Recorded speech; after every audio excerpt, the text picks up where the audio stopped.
Abonnez-vous et laissez votre like pour aider la chaîne à se développer. Chapitre 1. L'arrivée à Saint-Rémy. La famille Moreau arrive à Saint-Rémy, un petit village caché dans les collines verdoyantes de la Provence. Pierre Moreau est un médecin dévoué qui, après des années de travail dans un hôpital animé de Paris, accepte le poste de chef d'une clinique rurale pour offrir à sa famille une vie plus tranquille. Sa femme, Camille, accueille ce changement avec optimisme, espérant élever leurs enfants dans un environnement plus sûr.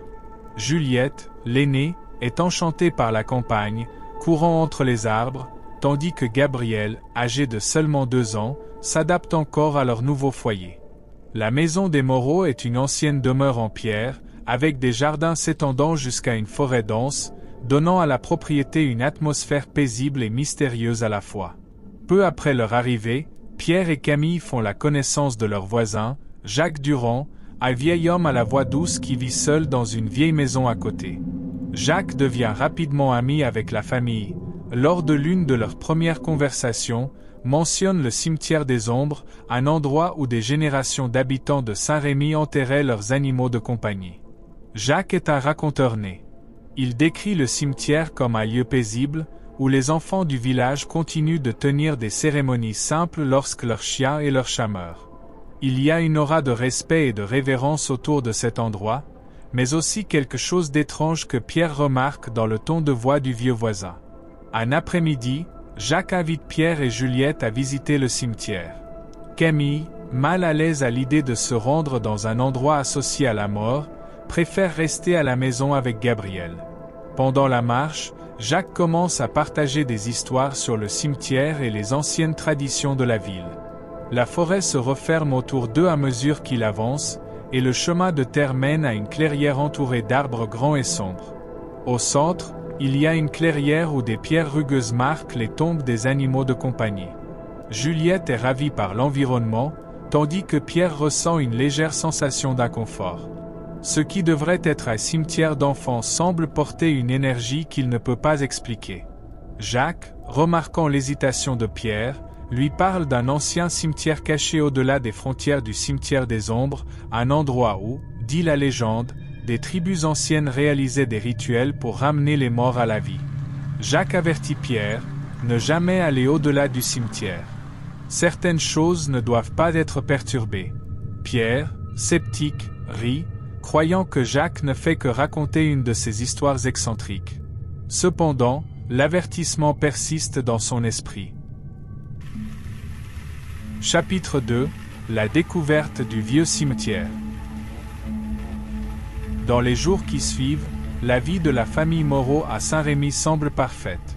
Pierre commence à travailler à la clinique locale et devient rapidement une figure respectée dans la ville. Camille se lie d'amitié avec les voisins, tandis que Juliette explore les champs et les bois autour de la maison. Cependant, quelque chose d'étrange commence à se passer avec Napoléon, le chat de la famille. Napoléon, autrefois un chat tranquille, commence à se comporter de manière erratique. Il disparaît pendant de longues périodes et, quand il revient, il est sale et agressif. Un jour, Juliette trouve le chat dans un coin de la maison, ses yeux brillant d'une malice qu'elle n'avait jamais vue auparavant. Inquiète, elle appelle Pierre, qui décide d'emmener Napoléon chez le vétérinaire de la ville. Le diagnostic ne révèle rien d'anormal, mais le comportement du chat continue à se détériorer. Puis, un matin fatal, Napoléon est retrouvé mort sur la route devant la maison, écrasé par une voiture qui passait. Juliette est dévastée, incapable d'accepter la perte de son cher animal.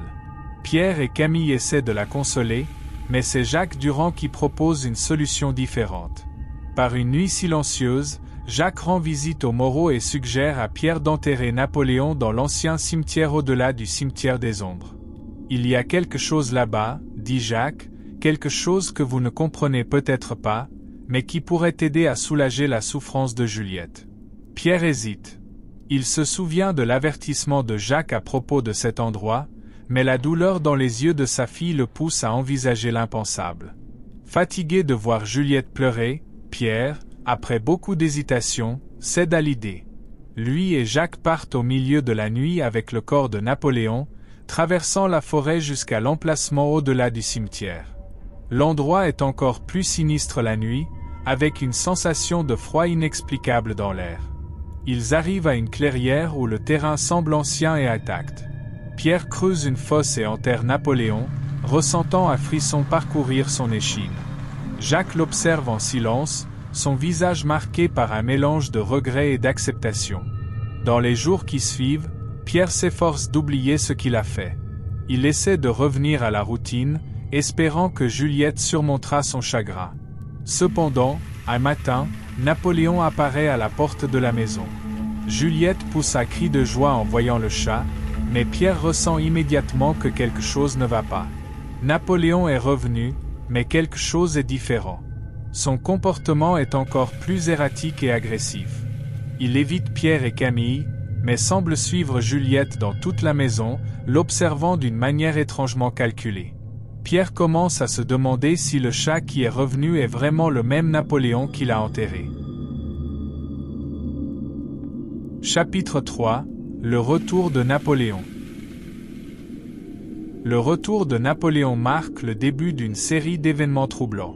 Juliette, contrairement à Pierre et Camille, semble ne rien remarquer d'anormal chez le chat. Elle continue à jouer avec lui comme avant, le traitant comme son cher animal de compagnie. Cependant, Pierre commence à percevoir des comportements encore plus étranges. Napoléon, qui évitait auparavant la maison la nuit, erre maintenant dans les chambres, ses yeux brillant dans l'obscurité. Une nuit, alors que tout le monde dort, Pierre se réveille au son de pas légers dans le couloir. Il se lève et, en ouvrant la porte, trouve Napoléon debout à l'entrée de la chambre de Gabrielle, observant le bébé avec une intensité qui glace Pierre jusqu'aux os. Pierre chasse le chat, mais la sensation de danger imminent l'empêche de se rendormir. Dans les jours qui suivent, la tension monte. Camille, toujours sceptique à propos du surnaturel, commence à remarquer l'inquiétude de Pierre, mais il évite de lui parler de ce qu'il a fait dans le vieux cimetière. La culpabilité commence à le ronger, mais en même temps, il essaie de justifier sa décision. C'était pour protéger Juliette, se répète-t-il. Parallèlement, Jacques Durand s'éloigne de la famille. Il évite Pierre chaque fois qu'il le voit en ville et ne visite plus la maison comme avant. Pierre sait que quelque chose ne va pas, mais il ne parvient pas à confronter Jacques. Pierre essaie d'ignorer les signes, se concentrant sur sa routine à l'hôpital et évitant de penser à ce qu'il a fait. Malgré tout, les comportements de Napoléon et les événements étranges dans la maison continuent à perturber la famille. Camille, toujours pratique et rationnelle, commence à remarquer les signes de malaise de Pierre, mais il garde tout secret. Elle, de son côté, s'inquiète davantage du fait que Napoléon semble effrayer Gabrielle. Le bébé, qui n'avait auparavant aucun problème avec le chat, pleure maintenant chaque fois que Napoléon est près de lui, ses grands yeux effrayés suivant chaque mouvement du félin. Une nuit, Pierre est assis dans le salon, les yeux rivés sur un livre qu'il n'arrive pas à lire. La tension dans l'air semble tangible, et il ne peut pas chasser la sensation que quelque chose ne va pas. Il entend Camille jouer avec Gabrielle à l'étage, puis tout à coup, le silence envahit la maison. Un silence absolu qui le dérange, le remplissant d'une étrange anxiété. Il se lève et marche lentement vers l'escalier. En montant, il ressent le même frisson qu'il avait ressenti cette nuit-là dans le vieux cimetière. Quand il arrive en haut, il voit Camille debout dans le couloir, les yeux fixés sur la porte entrebâillée de la chambre de Gabrielle. Pierre s'approche, le cœur battant. Camille se retourne lentement vers lui, et l'expression sur son visage est quelque chose qu'il n'a jamais vu auparavant. Ce n'est pas une peur ordinaire, c'est une terreur profonde, presque irrationnelle. « Pierre » murmure-t-elle, incapable de finir sa phrase. Il ouvre la porte de la chambre de Gabrielle, et ce qu'il voit le paralyse complètement. Napoléon est dans le berceau, accroupi au-dessus de Gabrielle. Le chat semble différent, son pelage plus hérissé, les yeux fixés sur le bébé comme un prédateur observant sa proie. Gabrielle, quant à lui, ne pleure pas, mais reste complètement immobile, les yeux écarquillés comme s'il savait qu'il ne devait pas bouger. Pierre avance rapidement, saisissant Napoléon par la peau du cou et le jetant hors de la chambre.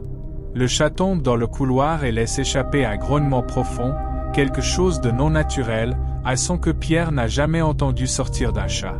Il pousse la porte, la fermant brusquement, tandis que Camille court pour prendre Gabriel dans ses bras. Tous deux restent silencieux pendant de longues minutes, tandis que Pierre essaie de comprendre ce qui vient de se passer. « Qu'est-ce que c'était, Pierre ?» demande Camille, la voix tremblante. « Ce n'est pas notre chat. » Elle le regarde, attendant une explication, mais il ne sait pas quoi dire. La culpabilité le consume. Pierre finit par révéler ce qu'il a fait dans le cimetière. Il raconte à Camille la suggestion de Jacques et comment, dans son désespoir pour épargner Juliette de la douleur, il a déterré Napoléon et l'a enterré au-delà du cimetière des ombres. Camille est choquée, recule légèrement comme si elle avait peur de son propre mari. « Tu as fait quoi ?» demande-t-elle, horrifiée. « Et tu n'as pas pensé que cela aurait des conséquences ?» Pierre n'a pas de réponse. Il commence également à comprendre qu'il n'y a pas d'échappatoire aux conséquences de son choix. Napoléon est revenu, mais pas comme il était auparavant. Quelque chose en lui est profondément erroné. Ce qui avait commencé comme une tentative de protéger Juliette et son innocence se transforme maintenant en une malédiction silencieuse menaçant sa famille. Dans les jours qui suivent, Pierre essaie de garder son calme, mais les choses à la maison commencent à lui échapper. Napoléon devient une présence de plus en plus sinistre.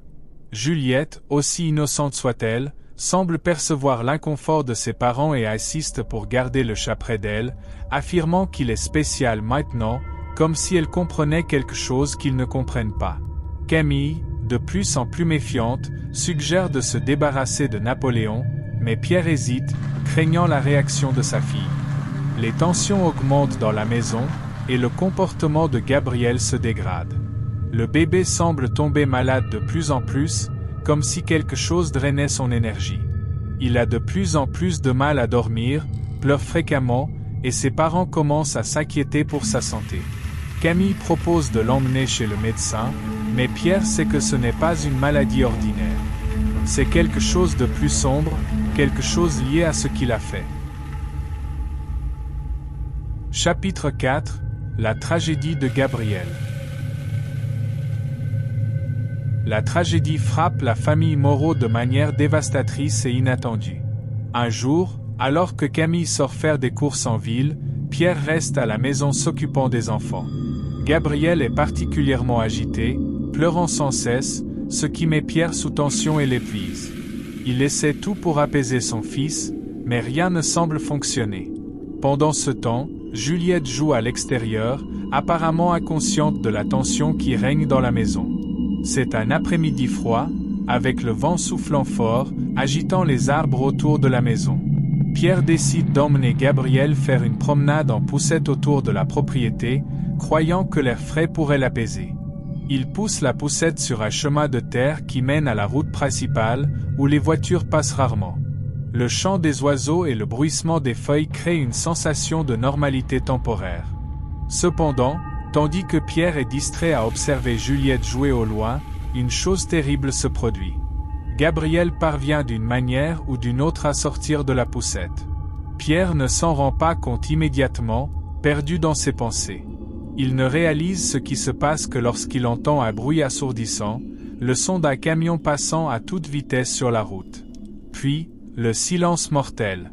Désespéré, il court vers la route, le cœur battant la chamade. La scène qu'il découvre le paralyse. Gabriel est tombé sur l'asphalte, son petit corps inerte, et le camion a déjà disparu au loin. L'horreur de perdre son fils dans un accident si soudain et brutal le consume. Pierre tombe à genoux à côté de Gabriel, incapable de traiter ce qui vient de se passer. La sensation d'impuissance est écrasante. Lorsque Camille rentre à la maison et découvre ce qui s'est passé, elle crie de douleur et de désespoir. La souffrance est presque insupportable.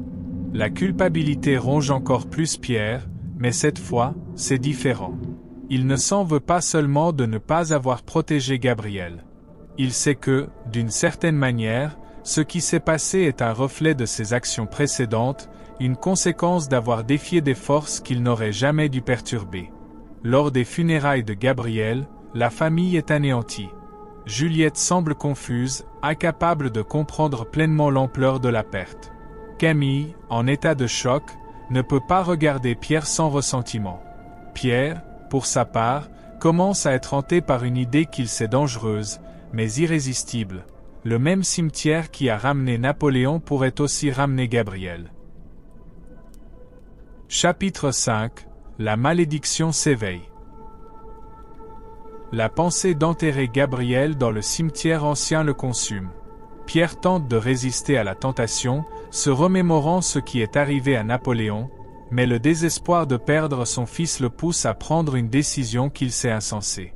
Par une nuit pluvieuse, il sort de chez lui en secret, portant le corps de Gabriel enveloppé dans une couverture. À son arrivée au cimetière, il hésite, sachant que franchir cette ligne peut être irréversible. Mais, finalement, la douleur l'emporte.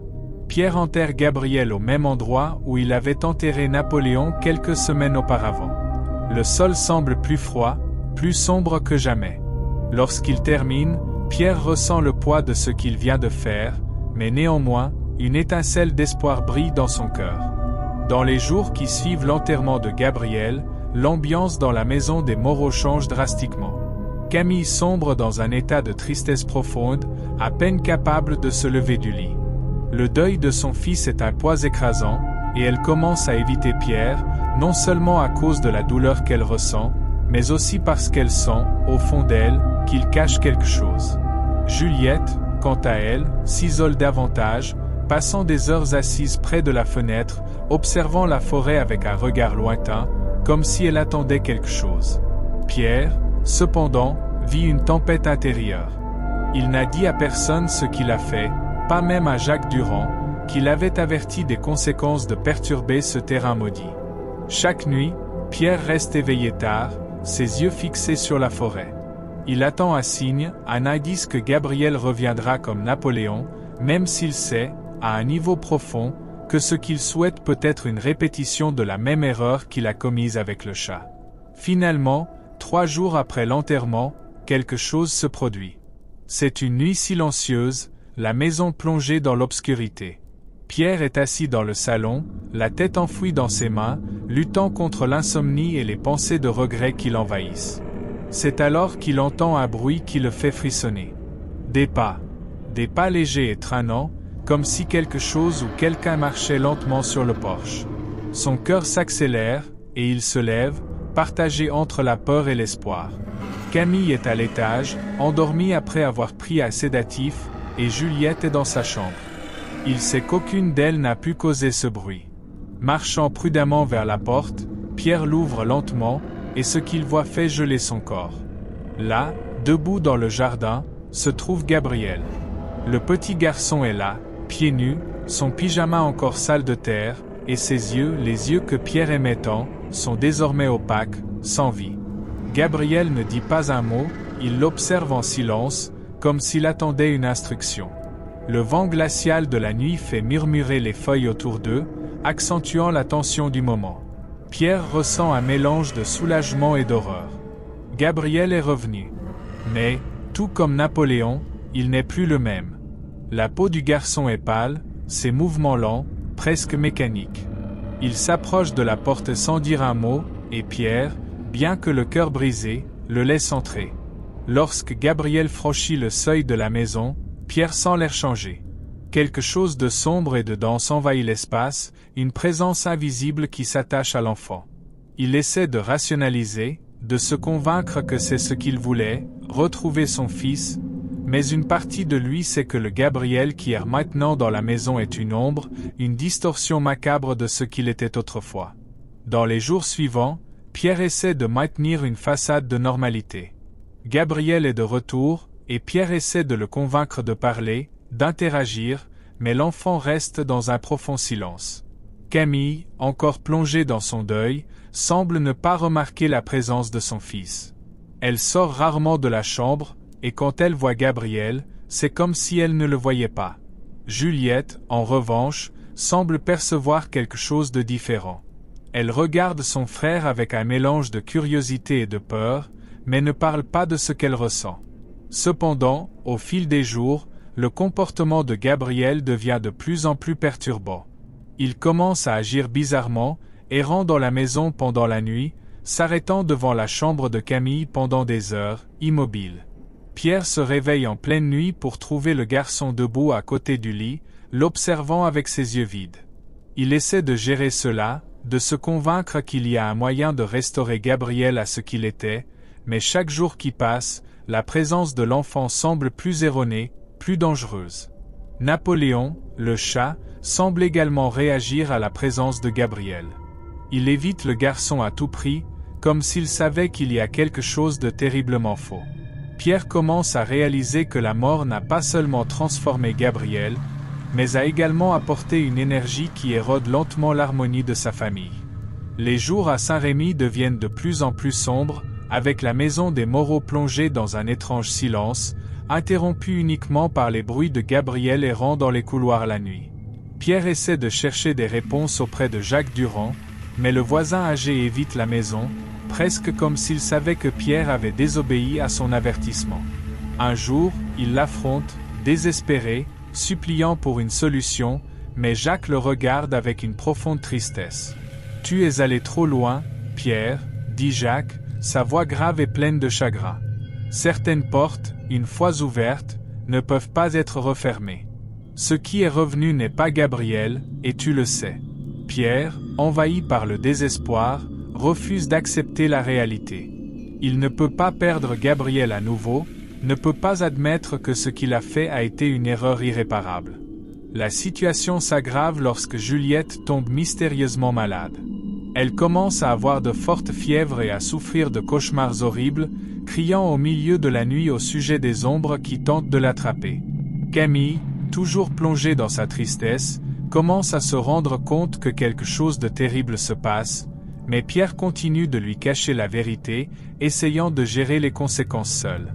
Une nuit, alors qu'il est assis à côté du lit de Juliette, observant sa fille malade, Pierre entend un bruit venant de la chambre de Gabriel. Il court là-bas et, en ouvrant la porte, trouve l'enfant debout devant une fenêtre ouverte, fixant l'obscurité à l'extérieur. Le vent glacial entre par la fenêtre, et Pierre, avec un frisson dans le dos, sent qu'il y a quelque chose d'autre dans l'obscurité, quelque chose que Gabriel attend ou qui est déjà là, observant en retour. Il ferme rapidement la fenêtre et essaie de convaincre Gabriel de retourner au lit, mais l'enfant refuse de bouger. Alors, d'une voix basse et sombre, Gabriel parle enfin pour la première fois depuis son retour. Ils viennent. Pierre, choqué, demande. « Qui vient, Gabriel ?» Mais le garçon répète simplement, les yeux fixés dans le vide. « Ils viennent prendre ce qui est à eux. » Pierre ressent un frisson le parcourir. Il sait que les îles dont parle Gabriel ne se réfèrent pas à quelque chose d'humain. Il commence à comprendre que sa décision de ramener son fils ne l'a pas seulement maudit, mais a également attiré des forces beaucoup plus anciennes et puissantes, liées à la terre sacrée et profane de l'ancien cimetière. Dans les jours suivants, Pierre commence à planifier ce qu'il croit être sa seule solution, retourner au vieux cimetière et défaire ce qu'il a fait. Il sait qu'il doit affronter ce qui a ramené Gabriel, mais il craint les conséquences. Jacques essaie d'intervenir une dernière fois, lui avertissant que ce qu'il affronte maintenant n'est pas seulement une malédiction, mais une force qui existe depuis des millénaires, et que la mort ne peut être trompée sans en payer un prix élevé. La décision de Pierre de retourner au cimetière devient de plus en plus une obsession. Le poids de sa culpabilité, associé au comportement perturbant de Gabriel et à la détérioration de Juliette, le consume. Il sent que la seule façon de sauver sa famille est de défaire ce qu'il a fait, même s'il sait que le prix à payer pourrait être bien plus élevé qu'il ne l'imagine. Au cours des nuits, Pierre commence à faire des rêves répétitifs.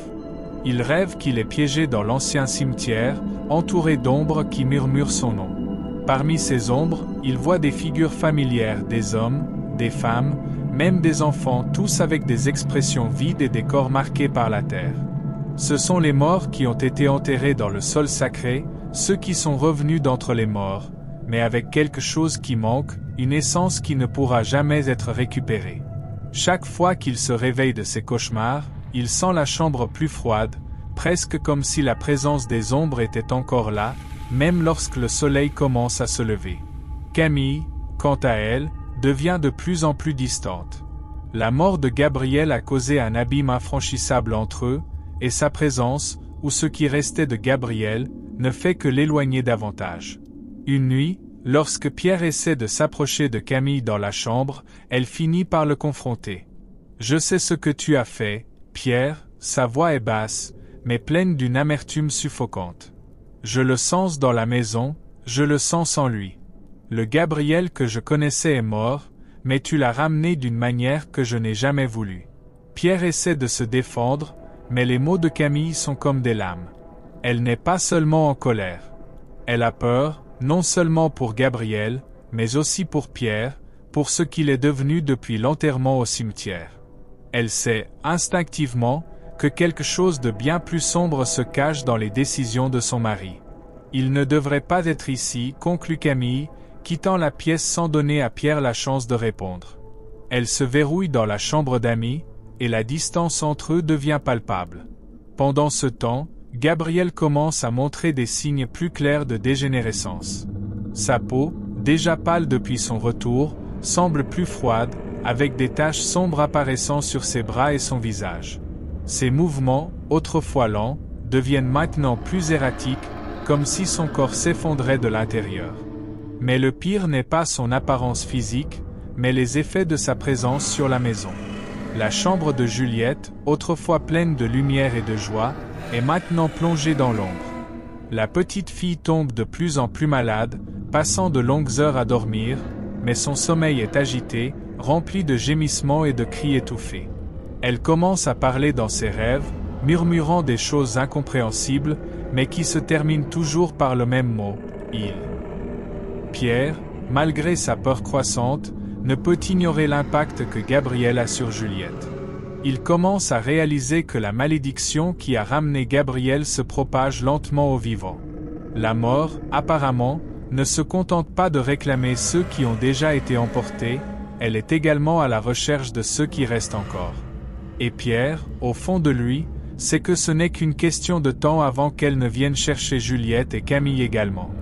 Désespéré et ne sachant à qui se confier, Pierre se rend à la maison de Jacques Durand à nouveau. L'homme âgé, qui a toujours porté le poids de l'histoire macabre de la ville, hésite à ouvrir la porte. Mais en voyant l'état de Pierre abattu, avec de profonds cernes et le visage marqué par le désespoir, il le laisse entrer. « J'ai essayé de te prévenir, Pierre, commence Jacques, avec un lourd soupir.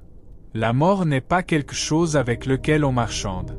Tu ne peux pas simplement ramener quelqu'un sans payer le prix. Ce que tu as ramené n'est pas Gabriel. Ce n'est qu'un reflet, une ombre animée par le sol maudit. Et maintenant, cela draine la vie de ceux qui t'entourent. » Pierre, la voix tremblante, demande s'il existe un moyen de défaire ce qu'il a fait.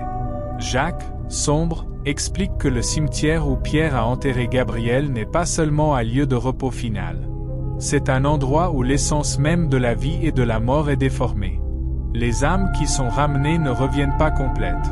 Elles sont déformées, vides de quelque chose d'essentiel, et ce vide doit être comblé. Lorsque tu as ramené Gabriel, la mort l'a suivi, continue Jacques. Et maintenant, elle ne s'arrêtera pas tant qu'elle ne sera pas satisfaite. Pierre, ébranlé, demande s'il existe un moyen d'arrêter la malédiction, un moyen de sauver Juliette et Camille. Jacques hésite un moment, mais finit par révéler que, pour interrompre le cycle, Pierre devra rendre Gabriel à la mort définitive. Il devra le ramener au cimetière et l'enterrer à nouveau, cette fois dans un sol commun, sans les bénédictions ou malédictions du terrain interdit. Mais il y a un détail. Pierre devra sacrifier quelque chose de valeur équivalente à la vie qu'il a essayé de ramener. Un sacrifice volontaire pourrait seulement apaiser les forces qu'il a réveillées. Et si tu ne le fais pas, avertit Jacques, elles réclameront non seulement Gabriel, mais aussi Juliette et Camille. Pierre rentre chez lui en état de choc. L'idée de perdre Gabriel à nouveau est insupportable, mais perdre Juliette et Camille serait encore pire. Il sait qu'il n'a pas le choix, mais le prix à payer semble plus grand qu'il ne peut le supporter. Il passe des jours dans un état de déni, essayant de trouver une échappatoire, une solution qui ne nécessite pas le sacrifice mentionné par Jacques. Mais pendant que Pierre procrastine, la situation à la maison s'aggrave. Juliette entre dans un état fébrile, ses rêves deviennent plus intenses, et elle commence à délirer, murmurant des figures sombres qui s'approchent d'elle. Camille, maintenant consciente que quelque chose ne va pas, confronte Pierre une fois de plus, exigeant des réponses. Enfin, Pierre avoue tout. Il raconte l'histoire du cimetière, ce qu'il a fait avec Napoléon et, ensuite, avec Gabriel. Camille, horrifiée, réalise que le destin de leur famille est scellé, à moins que Pierre ne prenne la décision qu'il a évitée. Elle implore qu'il fasse ce qui est nécessaire, pour sauver Juliette et mettre fin à cette malédiction. La dernière nuit de la famille Moreau réunit tout ce qui a été construit depuis le retour de Gabriel. Pierre, le cœur lourd, se prépare à ramener son fils au cimetière. Il sait que ce sera la dernière fois qu'il verra Gabriel, mais maintenant, il accepte que ce n'est pas la véritable vie de son fils. Il comprend que la véritable tragédie était d'avoir tenté de ramener le garçon d'entre les morts, au lieu de le laisser reposer en paix. Alors que Pierre traverse le chemin vers le cimetière avec Gabriel dans les bras, il sent les ombres se mouvoir autour de lui. Il entend des murmures et des rires lointains, comme si les forces qui la dérangeaient s'approchaient, attendant son sacrifice. Jacques l'accompagne jusqu'à l'entrée du cimetière, mais ne franchit pas les portes. Il sait que Pierre doit porter ce fardeau seul. À son arrivée au vieux tombeau, Pierre commence à creuser. Ses mouvements sont lents, le froid et la douleur dans sa poitrine le paralysent. Gabriel, désormais immobile et inexpressif, semble accepter son destin sans résistance. Au fur et à mesure que Pierre dépose le corps de Gabriel dans la terre, il murmure une dernière prière, demandant à son fils de reposer en paix. Cependant, au dernier moment, il sent une présence derrière lui. Les ombres ne sont pas satisfaites du retour de Gabriel. Ce qui reste à Pierre, c'est d'accomplir le sacrifice qui manquait. Après avoir enterré Gabriel et avec la malédiction enfin éloignée, Pierre Moreau et sa femme, Camille, décident qu'ils doivent recommencer leur vie dans un endroit complètement différent. Quitter Saint-Rémy semble être le seul moyen de surmonter les traumatismes et les ombres qui planaient sur eux. Lorsque Pierre reçoit l'offre de travailler comme gardien dans un grand hôtel des montagnes françaises, cela semble être l'occasion parfaite pour un nouveau départ. L'hôtel du Rocher, un immense bâtiment ancien situé dans les Alpes françaises, était un refuge de luxe qui restait fermé pendant l'hiver. Son emplacement isolé le rendait idéal pour ceux qui cherchaient à s'éloigner et à trouver un environnement calme. Pierre, voyant la chance d'échapper à ses démons intérieurs et de fournir un cadre plus calme pour Camille et Juliette, accepte immédiatement le travail. Ils emménageraient dans l'hôtel et y resteraient pendant 6 mois, jusqu'au début du printemps. Dès leur arrivée, Pierre est accueilli par Monsieur Gérard, le directeur de l'hôtel.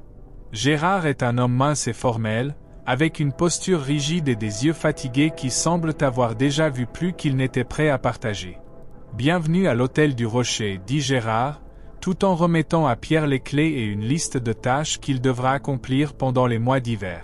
« Vous aurez l'hôtel entier pour vous. Il vous suffit de maintenir la propriété en ordre et, bien sûr, d'essayer de garder votre santé mentale. » Pierre rit nerveusement, mais quelque chose dans le ton de Gérard le rend inquiet. Le directeur le fixe, comme s'il voulait dire plus, mais au lieu de cela, il se dépêche de dire au revoir et quitte l'hôtel. La première semaine à l'hôtel du Rocher est tranquille. Camille semble plus détendue qu'elle ne l'a été depuis des mois, et Juliette, bien qu'encore un peu renfermée après sa convalescence, adore explorer les couloirs interminables et les chambres luxueuses. Pierre se sent confiant que ce nouveau départ serait le remède dont sa famille avait tant besoin. Les jours sont occupés par des tâches routinières. Pierre inspecte les chaudières, nettoie les salles de fête vides et s'assure que les générateurs fonctionnent correctement. Camille, quant à elle, passe ses journées à lire et à dessiner, retrouvant lentement sa joie de vivre. Juliette, curieuse comme toujours, s'aventure dans les couloirs, explorant chaque recoin de l'hôtel avec la même curiosité qu'une enfant redécouvrant le monde. Mais à mesure que l'hiver avançait, l'isolement de l'hôtel commença à se faire sentir. Les tempêtes de neige arrivèrent, recouvrant le paysage d'un épais manteau blanc, et le vent hurlait comme s'il voulait pénétrer les murs. La nuit, Le silence était absolu, seulement interrompu par le bruit de la chaudière ou par des sons sporadiques et mystérieux résonnant dans les couloirs vides. Et c'est alors que les premières étrangetés commencèrent. Juliette, qui adorait normalement jouer seule, commença à se comporter de manière étrange. Pierre la trouva en train de parler seule dans l'une des salles de fête, comme si elle avait une conversation avec quelqu'un d'invisible. « Avec qui parles-tu, ma chérie ?» demanda Pierre, essayant de paraître décontracté. « Avec le monsieur qui habite ici, répondit Juliette, avec la naturelle d'une enfant qui croit pleinement en ses mots. Pierre fronça les sourcils. « Quel monsieur ? Il ne m'a pas encore dit son nom, répondit Juliette, retournant à son jeu comme si rien n'était étrange. Pierre décida de ne pas y prêter trop attention. Les enfants ont une imagination fertile, et Juliette était encore en train de se remettre des traumatismes récents. Cependant, au fil des jours, un sentiment d'inquiétude grandissait en lui. La nuit, Pierre commença à entendre des pas lourds résonner dans les couloirs vides. Parfois, il avait l'impression d'être observé pendant qu'il accomplissait ses tâches, même lorsqu'il était seul. Et une nuit, en regardant par la fenêtre de l'un des salons, il vit quelque chose qui le fit s'arrêter. Dans le reflet du verre, au-delà de son propre reflet, il aperçut la silhouette d'un homme grand et maigre, portant un ancien costume, se tenant derrière lui. Quand Pierre se retourna, le salon était vide. Alors que les jours passaient, Pierre commença à enquêter sur le passé de l'hôtel. Il découvrit que l'hôtel du Rocher avait une longue histoire, construit à la fin du XIXe siècle pour accueillir des aristocrates et des artistes pendant l'hiver. C'était un endroit qui irradiait le luxe, mais avait aussi une réputation sombre. Une légende courait selon laquelle l'hôtel avait été le théâtre de tragédies inexplicables au fil des ans. Pierre fouilla dans les anciens dossiers qu'il trouva dans le sous-sol de l'hôtel. Parmi eux se trouvait le récit d'une famille qui, de nombreuses années auparavant, avait été engagée comme gardien pendant l'hiver. L'homme, un artiste raté nommé Lucien Dubois, sa femme Marie et leur fils Antoine, avaient vécu dans l'hôtel pendant l'un des hivers les plus rigoureux que la région ait jamais connus. Selon les rapports, Lucien commença à se comporter de manière de plus en plus étrange, prétendant entendre des voix et voir des silhouettes que personne d'autre ne pouvait voir. La fin de leur séjour fut tragique. Lucien perdit le contrôle et tua sa famille avant de mettre fin à ses jours. Ces histoires, bien que troublantes, ne furent pas suffisantes pour dissuader Pierre de continuer son travail. Il avait déjà affronté des ombres par le passé, comment pourrait-il se laisser abattre maintenant ? Cependant, une partie de lui savait que quelque chose n'allait pas profondément dans l'hôtel. Avec le temps, Camille commença également à ressentir le changement dans l'environnement. Les couloirs, qui semblaient auparavant fascinants, donnaient maintenant l'impression de se rétrécir, comme si l'hôtel lui-même observait chacun de leurs mouvements. Elle commença à faire des cauchemars fréquents, dans lesquels des silhouettes indistinctes la poursuivaient à travers les couloirs, et, lorsqu'elle se réveillait, elle avait l'impression que quelque chose ou quelqu'un était dans la chambre avec elle, l'observant depuis l'obscurité. Pierre, pour sa part, commença à perdre le contrôle de sa santé mentale. La présence de l'homme mystérieux, qu'il voyait de plus en plus souvent, rongeait lentement sa raison. L'isolement et la sensation d'être piégé dans cet endroit augmentaient chaque jour. Le bruit des pas, des rires et des conversations invisibles dans les couloirs vides le rendaient fou. Même Camille commença à remarquer que Pierre n'était plus le même. Il était plus distant, plus irritable, et quelque chose dans ses yeux avait changé, une obscurité croissante qu'elle ne reconnaissait pas. La situation atteignit son paroxysme lorsque Juliette disparut un après-midi. Camille et Pierre la cherchèrent dans tout l'hôtel, appelant son nom, mais n'obtinrent aucune réponse. Désespérés, ils la retrouvèrent des heures plus tard, dans la salle de fête, assise seule sur une chaise, un sourire absent sur le visage. « Il m'a dit que je peux rester ici pour toujours, murmura-t-elle, fixant l'espace vide devant elle. Pierre sentit son sang se glacer. Il savait exactement de quoi elle parlait. L'hôtel du Rocher, tout comme l'ancien cimetière de Saint-Rémy, cachait des secrets sombres. Les forces qui habitaient cet endroit semblaient vouloir quelque chose de plus que simplement observer. Pierre savait qu'il devrait agir rapidement s'il voulait éviter que l'histoire tragique du passé se répète, Mais il ne savait pas encore que les forces invisibles étaient sur le point de prendre le contrôle définitif de sa famille. La disparition de Juliette marqua le début d'une nouvelle phase à l'hôtel du Rocher. Quelque chose avait changé ce jour-là. Les ombres qui semblaient auparavant simplement observer se déplaçaient maintenant activement dans les couloirs, et Pierre avait l'impression que l'hôtel lui-même prenait vie, se modelant autour de lui et de sa famille, essayant de les pousser vers l'obscurité. Camille, qui jusque-là restait ferme malgré le comportement étrange de Pierre et les mots troublants de Juliette, commença à remettre en question sa propre santé mentale. Chaque nuit semblait plus longue, plus sombre, et les cauchemars qu'elle croyait auparavant être de simples fruits de son subconscient semblaient maintenant plus réels. Elle se réveillait en sueur, ayant l'impression de mains invisibles touchant son corps pendant qu'elle dormait. Pierre, quant à lui, était au bord de l'effondrement. Les voix qui résonnaient autrefois dans les couloirs commencèrent à infiltrer son esprit. Au début, c'étaient des chuchotements doux, difficiles à distinguer. Mais, au fil des jours, les voix devinrent plus claires, comme si elles tentaient de communiquer directement avec lui. Une nuit, alors qu'il nettoyait la chaudière au sous-sol, Pierre entendit l'une de ces voix l'appeler par son nom. « Pierre, viens à moi !» La voix sibilait depuis quelque part dans l'obscurité du sous-sol. Il se figea sur place. Il essaya de se convaincre que ce n'était que son imagination, mais quand il regarda dans le coin le plus éloigné du sous-sol, quelque chose sembla bouger dans l'ombre. C'était une ombre qui ne semblait appartenir à aucun objet ou lumière, une figure qui semblait dépourvue de forme, mais avec une présence indéniablement menaçante. Au fur et à mesure que les semaines passaient, Pierre commença à s'isoler davantage, évitant Camille et Juliette.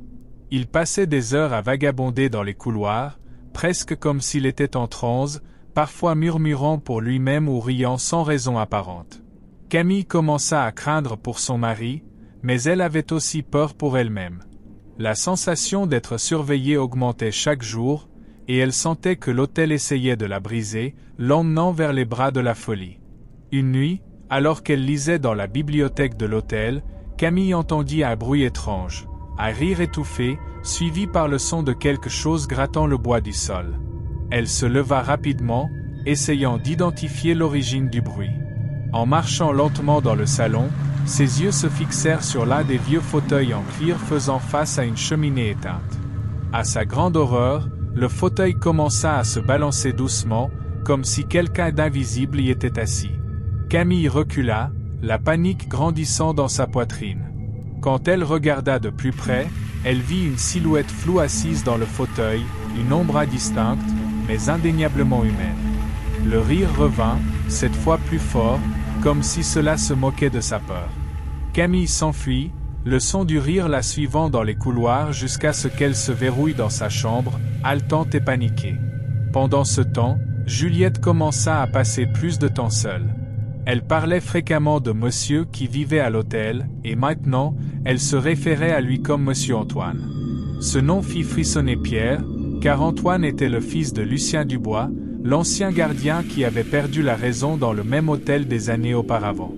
Au début, Pierre pensait que Juliette s'imaginait des choses, mais les descriptions détaillées qu'elle donnait d'Antoine étaient perturbantes. « Il m'a dit qu'il vit ici depuis très longtemps », expliqua Juliette un après-midi, tout en jouant avec ses poupées. « Il a dit qu'il avait aussi un père comme toi, mais que son père n'était pas beau. » Pierre s'efforça de garder son calme devant sa fille. Il ne voulait pas l'effrayer, mais il savait que quelque chose n'allait pas terriblement. Il essaya de l'éloigner de ces conversations, mais Juliette semblait hypnotisée par la présence invisible d'Antoine. La situation escalada lorsque Juliette commença à se réveiller chaque nuit à 3 heures du matin, disant qu'Antoine l'appelait pour jouer. Elle se tenait debout, devant la fenêtre, fixant le vide du paysage enneigé, comme si elle attendait que quelqu'un apparaisse dehors. Pierre savait qu'il devait en savoir plus sur Antoine et le passé sombre de l'hôtel. Il redescendit au sous-sol, déterminé à trouver plus de réponses dans les anciens registres qu'il avait vus auparavant. Fouillant des papiers vieux et décolorés, il trouva un journal écrit par Lucien Dubois, l'ancien gardien. En feuilletant les pages, les récits de Lucien devenaient de plus en plus troublants. Lucien écrivait sur la façon dont Antoine, son fils, avait commencé à parler à des personnes qui n'étaient pas là. Il mentionnait des présences qui habitaient l'autel, des êtres invisibles chuchotant des promesses de pouvoir et d'immortalité. À la fin du journal, Lucien décrivait le moment où il perdit le contrôle, guidé par les voix qui disaient qu'il pouvait ramener son fils, même après la mort. Pierre lâcha le journal avec des mains tremblantes. Il savait que quelque chose de semblable lui arrivait. L'autel tentait de le briser, tout comme il l'avait fait avec Lucien. Et il craignait que, s'il n'agissait pas rapidement, le même destin attendait sa famille. Alors que Pierre luttait contre les ombres de l'autel, Camille commençait également à prendre des décisions désespérées. Elle réalisa qu'il y avait quelque chose de beaucoup plus ancien et puissant en jeu à l'autel du rocher. L'autel était comme une entité vivante, aspirant lentement la santé mentale de ceux qui osaient y habiter. Déterminée à sauver sa fille, Camille commença à planifier une fuite. Mais fuir l'autel ne serait pas facile. Les tempêtes de neige bloquaient toutes les routes et la ligne téléphonique, qui avait toujours bien fonctionné, était maintenant coupée. Ils étaient complètement isolés, à la merci des forces qui habitaient l'autel. Cette nuit-là, Camille tenta de convaincre Pierre de sortir, d'abandonner tout et de fuir avec Juliette avant qu'il ne soit trop tard. Mais Pierre, maintenant profondément influencé par l'autel, refusa. Il se sentait étrangement lié à l'endroit, comme si une partie de son âme était absorbée par l'autel. « Nous ne pouvons pas sortir, Camille, dit-il, avec des yeux vides. L'autel, il ne va pas laisser. » Camille regarda son mari, effrayé. L'homme devant elle n'était plus le Pierre qu'elle connaissait. Quelque chose avait changé en lui, quelque chose de profond et d'effrayant. Avec Pierre de plus en plus distant, Camille savait qu'elle ne pouvait plus lui faire confiance pour protéger sa famille. Elle commença à élaborer un plan d'évasion par elle-même, cachant ce qu'elle pouvait dans une petite valise, prête à partir avec Juliette à la première occasion. Mais, au fil des jours, le comportement de Pierre devenait de plus en plus erratique. Il passait des heures à parler tout seul dans les couloirs, ou à fixer l'obscurité de l'hôtel comme s'il était dans un état de transe. L'homme invisible, que Juliette appelait Antoine, semblait s'être emparé de lui. Maintenant, Camille devait agir rapidement, avant que l'hôtel ne prenne définitivement le contrôle de Pierre et ne scelle le destin de tous. Chapitre 6 – Le labyrinthe de l'esprit.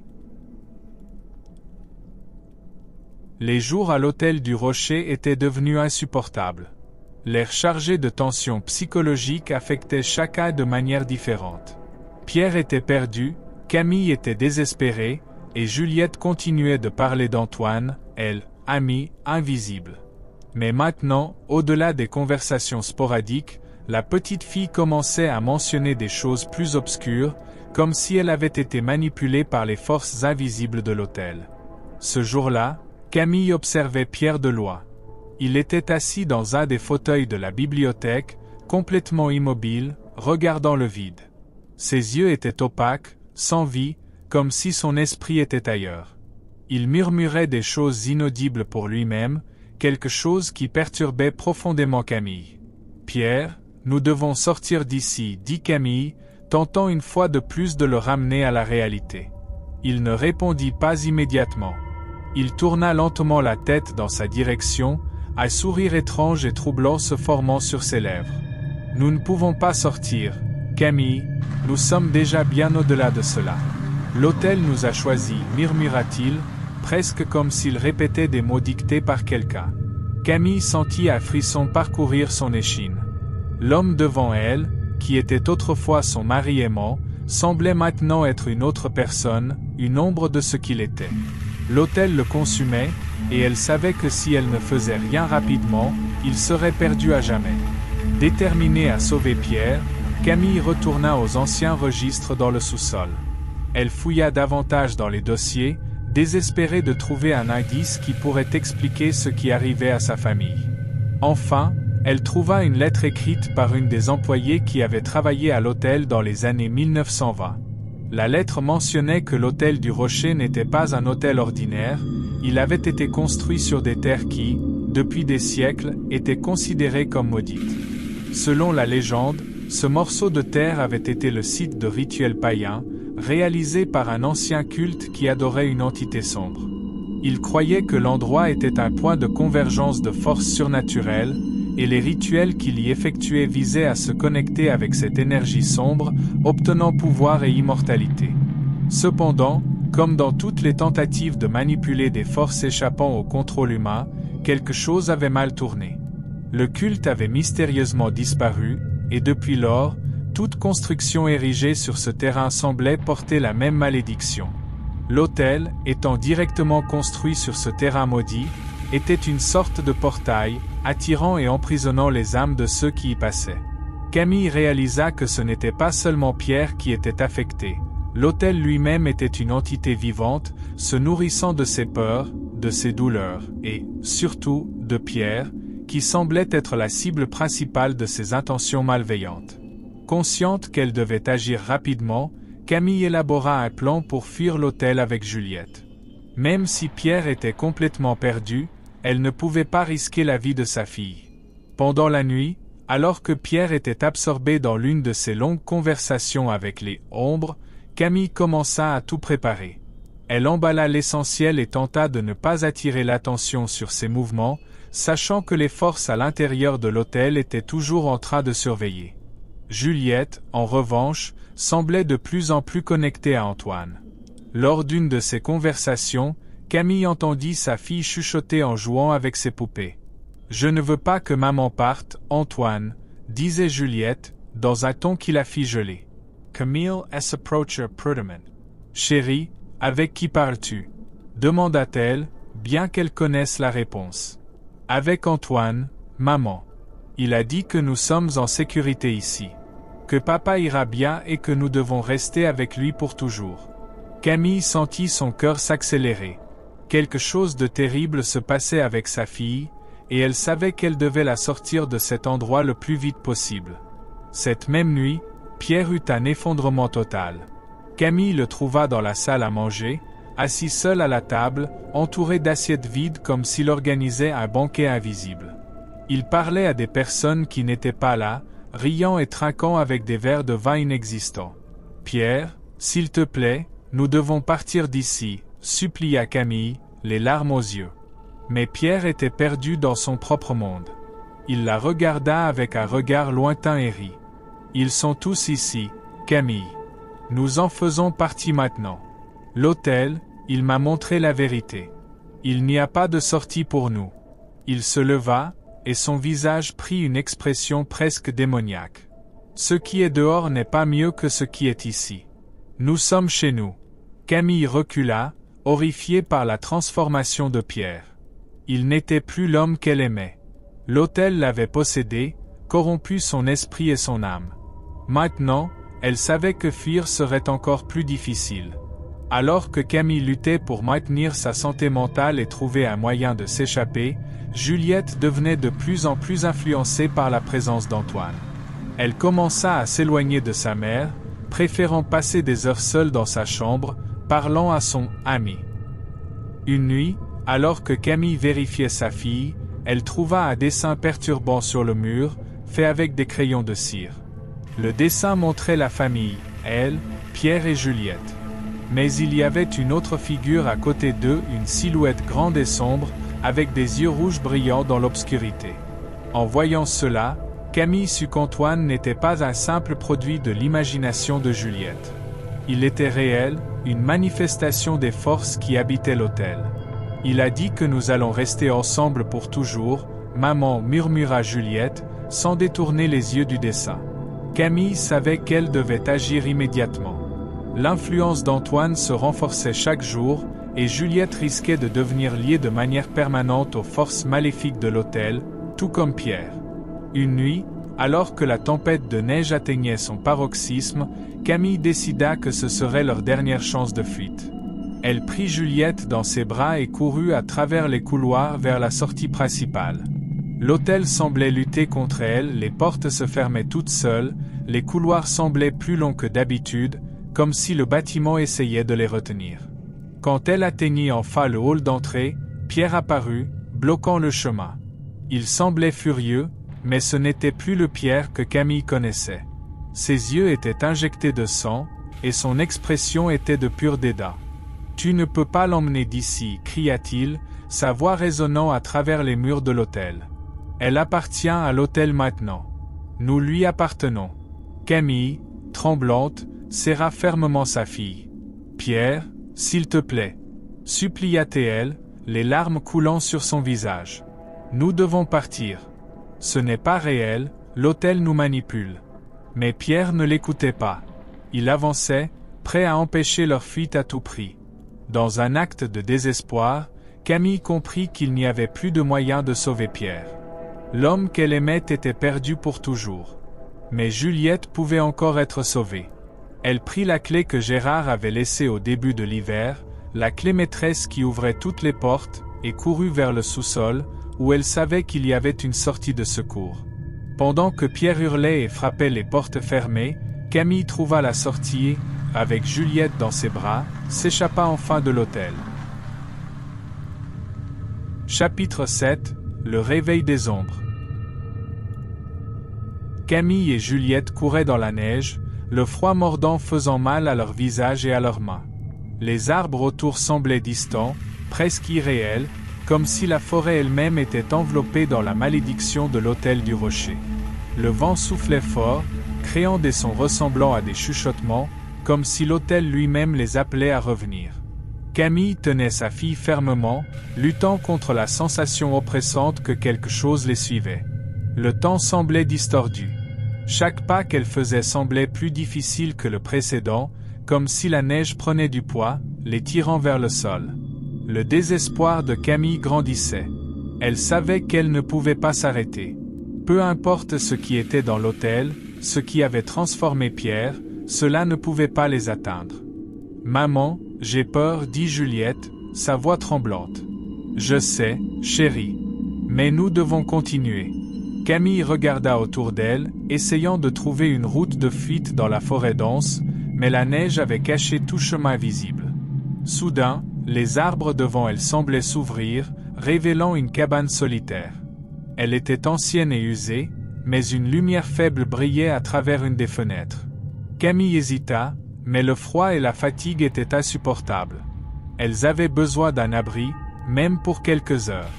En entrant dans la cabane, Camille sentit l'air plus chaud. Un petit feu brûlait dans la cheminée, et l'atmosphère semblait différente, plus accueillante. La cabane était simple, avec peu de meubles, mais suffisamment pour offrir du confort.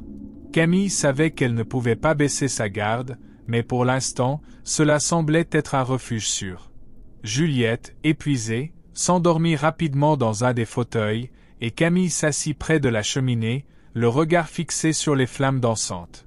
La tranquillité du moment était trompeuse. Camille savait qu'elle n'était pas complètement en sécurité. L'hôtel avait perdu une partie de son contrôle, mais quelque chose de profond et maléfique était encore connecté à elle. Peu après, elle commença à entendre le bruit de pas légers de l'extérieur. Le cœur de Camille accéléra, et elle regarda par la fenêtre. Au milieu de l'obscurité de la nuit, elle vit une silhouette debout, complètement immobile, les yeux fixés sur la cabane. C'était Pierre. Camille recula instinctivement, la panique montant dans sa poitrine. Il ne devrait pas être là. Il ne pouvait pas être là.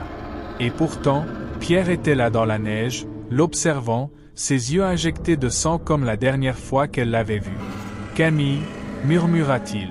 Sa voix était déformée, comme si elle ne venait pas seulement de lui. « Retourne à l'hôtel. Vous ne pouvez pas fuir. Il n'y a pas d'échappatoire. » Sa voix était à la fois familière et terrifiante, comme s'il y avait quelque chose d'autre utilisant Pierre comme un véhicule. « Tu n'es plus le Pierre que je connaissais. »« Pars !» cria Camille, essayant de garder sa voix ferme, mais ses mains tremblaient incontrôlablement. Pierre avança de quelques pas dans la neige, mais avant qu'il ne puisse s'approcher de la cabane, un bruit fort résonna dans la forêt. Un grondement qui semblait venir de la terre elle-même. Pierre s'arrêta soudainement, comme si quelque chose l'empêchait de continuer. Il regarda la cabane avec colère, mais se recula ensuite dans les ombres, disparaissant dans l'obscurité de la nuit. Camille savait que l'hôtel ne renoncerait pas si facilement. Elle devait penser à quelque chose pour sauver Juliette et mettre fin à l'influence maléfique une bonne fois pour toutes. Dans les premières heures du matin, avant que la lumière du soleil ne surgisse complètement à l'horizon, quelqu'un frappa à la porte de la cabane. Camille, alarmée, regarda Juliette, qui dormait encore profondément, puis se dirigea lentement vers la porte. En l'ouvrant, elle fut surprise de voir Gérard, l'ancien concierge de l'hôtel. Il semblait plus vieux, plus fatigué, comme s'il portait le poids d'années de secrets sombres. « Je savais que tu fuirais, dit-il, d'une voix basse et rauque. L'hôtel, il ne laisse jamais personne partir sans se battre. » Camille ressentit un mélange de soulagement et de méfiance. Gérard avait mentionné quelque chose sur le pouvoir de l'hôtel auparavant, mais il n'avait jamais été clair sur l'étendue de son influence. « Vous devez m'aider, implora Camille. Pierre, il est perdu. Et l'hôtel, il y a quelque chose là, quelque chose de terrible. » Gérard soupira profondément, regardant l'horizon. Ses yeux, chargés de tristesse, révélaient qu'il savait plus qu'il ne l'avait dit. L'hôtel du Rocher a été construit sur une fondation de douleur et de désespoir. Les âmes de ceux qui y ont péri sont prisonnières, leurs énergies alimentant l'hôtel depuis des générations. Mais ce que peu de gens savent, c'est qu'au centre de tout cela se trouve une entité ancienne. Antoine n'est pas seulement une figure du passé. Il est une manifestation de cette force. Il a été humain, mais maintenant il est quelque chose de bien plus puissant et sombre. Camille sentit un frisson lui parcourir l'échine en entendant cela. L'idée que quelque chose d'inhumain manipulait sa famille était presque insupportable. « Que pouvons-nous faire ?» demanda Camille, désespérée de trouver une solution. « Il y a un moyen de rompre la connexion, dit Gérard, son regard sombre. Mais c'est dangereux. L'hôtel doit être détruit. Le seul moyen de libérer Pierre et tous les autres est par le feu. Mais l'hôtel ne permettra pas que cela se passe facilement. » Gérard lui remit une petite boîte d'allumettes et un flacon contenant un liquide inflammable. Lorsque l'hôtel a été construit, l'architecte connaissait le pouvoir de l'endroit. Il a créé une faille, quelque chose qui pourrait être utilisé comme une arme finale. Vous devez trouver le point central de la fondation et détruire la pierre originale sur laquelle l'hôtel a été érigé. C'est là que la malédiction est ancrée. Camille regarda Juliette, qui dormait encore, et savait qu'elle ne pouvait pas risquer la vie de sa fille en la ramenant à l'hôtel. Gérard, avec un regard solennel, se proposa de s'occuper de Juliette pendant que Camille affrontait ce qu'elle savait être la bataille finale. « Aie confiance en moi. Je prendrai soin d'elle comme si c'était ma propre petite fille, dit Gérard, son regard sincère. Sans autre option, Camille embrassa Juliette sur le front et partit. Le chemin de retour à l'hôtel du Rocher semblait plus long qu'auparavant, comme si le temps lui-même s'étirait. À chaque pas, elle ressentait le poids de la malédiction qui se rapprochait. Le vent soufflait avec une intensité effrayante, et les arbres semblaient chuchoter des secrets anciens. Quand elle arriva enfin à l'hôtel, le bâtiment était plongé dans des ombres profondes. Les fenêtres semblaient être des yeux qui l'observaient, et les portes grinçaient comme si l'hôtel était conscient de sa présence. Pierre l'attendait dans le hall, la faible lumière de la tempête de neige éclairant son visage pâle. Il n'était plus le Pierre que Camille aimait.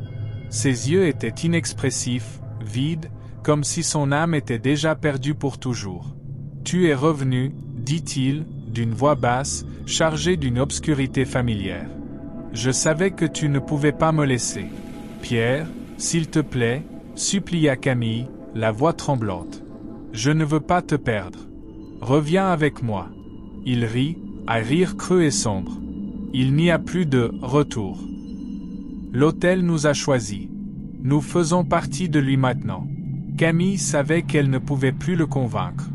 Elle était là pour détruire l'hôtel et le libérer, même si cela signifiait le sacrifier dans le processus.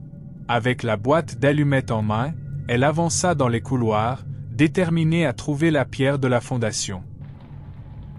Chapitre 8 – Le rituel final. L'hôtel du Rocher était en ruine.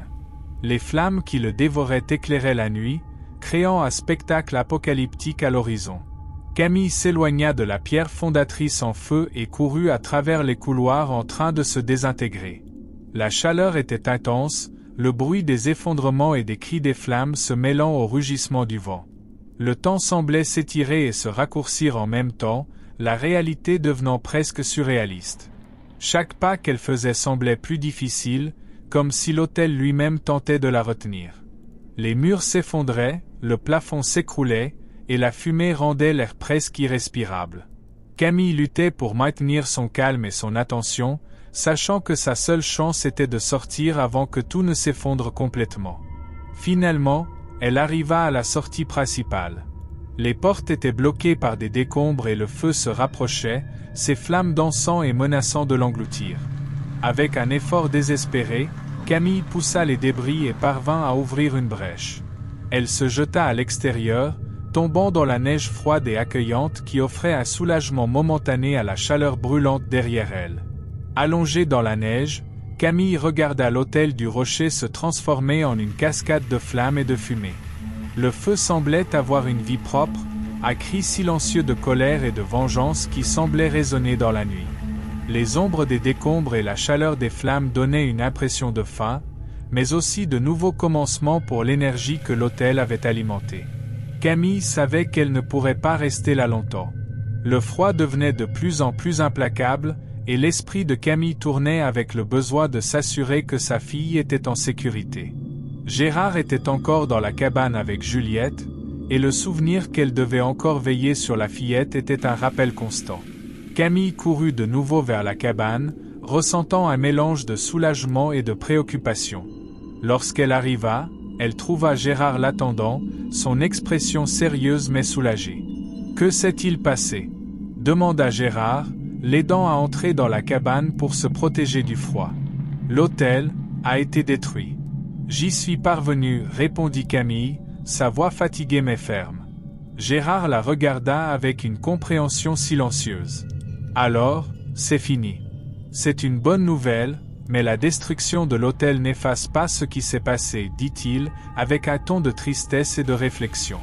Il reste encore l'impact des âmes perdues et la douleur que la malédiction a causée. » Camille acquiesça, ses pensées tournant encore autour des événements qu'elle venait de vivre. Juliette était réveillée et semblait un peu perturbée, mais elle était en sécurité dans les bras de Gérard. Camille la serra fort dans ses bras, son esprit soulagé de la voir en sécurité. Les jours suivants, Camille et Juliette commencèrent à s'adapter à leur nouvelle réalité. Le petit village en bord de mer offrait un refuge paisible, loin de la douleur et de l'horreur du passé.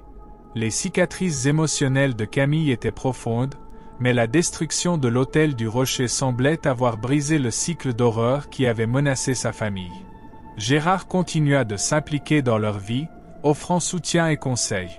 Son propre passé était entremêlé avec celui de l'autel, et il semblait comprendre plus profondément l'impact de ce qu'il avait vécu. Il a également aidé à maintenir la petite cabane comme un lieu de repos et de guérison pour Camille et Juliette. Avec le temps, Camille commença à se remettre. Le traumatisme du passé était en train d'être traité avec l'aide de thérapie et de soutien émotionnel. Juliette aussi s'ajustait, commençant à se remettre de la peur et du désespoir qu'elle avait vécu. Cependant, Camille ne pouvait ignorer le sentiment persistant que le mal n'avait pas été complètement éradiqué. Bien que l'autel du rocher soit en ruine, l'idée que quelque chose pourrait encore se manifester était une pensée perturbante. Le passé ne semblait pas complètement clos. Un après-midi tranquille, alors que Camille organisait les affaires dans sa nouvelle maison, elle trouva un vieux journal de Pierre, un objet qui avait été perdu parmi les affaires qu'elle avait ramenées de l'hôtel. En l'ouvrant, elle découvrit des notes et réflexions de Pierre indiquant une connaissance profonde et une compréhension des forces occultes impliquées. Les mots de Pierre parlaient d'un pouvoir maléfique qui se nourrissait de peur et de douleur, et de la nécessité de prudence face à ce qui était encore à venir. Le sentiment que le cycle pourrait être sur le point de se répéter fut renforcé lorsque Camille trouva une petite figurine en bois semblable à celle qu'elle avait trouvée par le passé. L'objet semblait porter une énergie étrange, et Camille ne put s'empêcher de se sentir inquiète. Elle décida de garder la figurine, sentant qu'il y avait, d'une manière ou d'une autre, encore une connexion avec ce qui s'était passé à l'hôtel du Rocher. Le temps passa, et Camille et Juliette continuèrent à construire une nouvelle vie. Le refuge dans le village côtier apportait une sensation de normalité et de paix qui avait été interrompue. Cependant, Camille savait que la bataille contre le mal n'était jamais complètement gagnée. Les leçons qu'elle avait apprises à l'hôtel du Rocher étaient restées avec elle. L'expérience avait façonné sa vision du monde et sa compréhension des forces surnaturelles. Bien que l'hôtel ait été détruit, la lutte contre les forces malveillantes et les ombres du passé continuait de faire partie de sa vie. Camille était reconnaissante d'avoir pu sauver Juliette et d'avoir trouvé un moyen de faire face à l'horreur. La force et le courage qu'elle avait découverts pendant cette expérience l'aidaient à affronter de nouveaux défis et à protéger sa famille. Le cycle d'obscurité et de lumière se poursuivait, et Camille savait qu'en dépit de la destruction de l'hôtel du Rocher, le mal pourrait se manifester de nouvelles façons. Elle était prête à affronter tout défi à venir, en gardant toujours la vigilance et l'espoir que, même dans les heures les plus sombres, la lumière du courage et de l'amour pourrait prévaloir. Ainsi, l'histoire de Camille et Juliette se poursuivait, une histoire de survie, d'espoir et de lutte éternelle contre les ombres menaçant le monde. Et tandis que le cycle d'obscurité et de lumière se déployait, elles étaient prêtes à affronter ce que l'avenir leur réservait.